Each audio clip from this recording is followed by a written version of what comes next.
found a phone that could predict the future, but I didn't use it to buy lottery tickets and get rich. Instead, I spent my entire savings of $2,000 to rent a rundown house because the phone showed that in 2 days, the landlord would find a piece of raw jade worth $70 million in that house. After the landlord left, I immediately started searching and soon found the stone. I quickly took it to a jewelry store, but the salesperson, looking at my clothes as if my very presence polluted the air, hurriedly had security throw me out. However, this scene was noticed by a wealthy young man who was shopping for jewelry. He became interested in my stone and came over to take a look. To his shock, he discovered that inside the stone was a top-quality imperial green jade, but he pretended the stone was ordinary and offered to buy it for $1 million.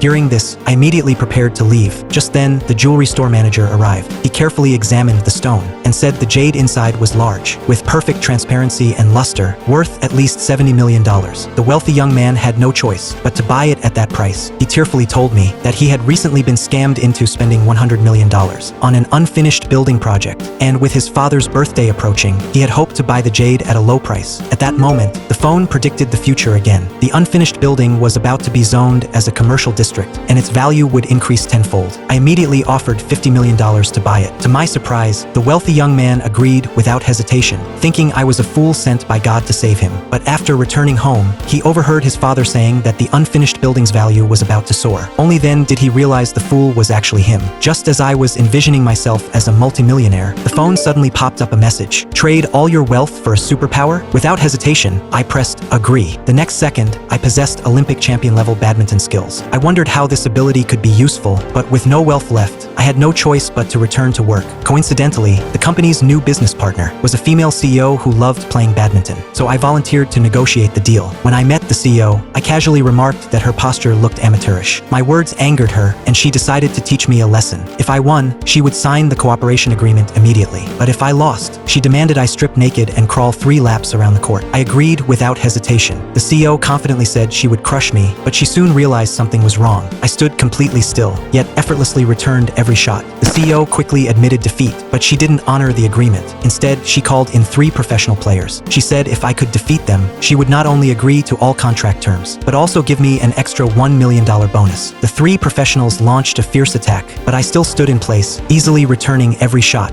and even watching short videos on my phone. After they exhausted their energy, I jumped up and delivered a smash. Everyone was stunned by what they saw. The CEO, seeing this, had no choice but to concede. She soon signed the cooperation agreement and promised to transfer the $1 million to my account. As for the unfinished building I bought for $50 million, the moment it was zoned as a commercial street, its value increased tenfold. I became a billionaire in one day. If you enjoyed this, remember to subscribe. Next time, I'll take you into more exciting worlds.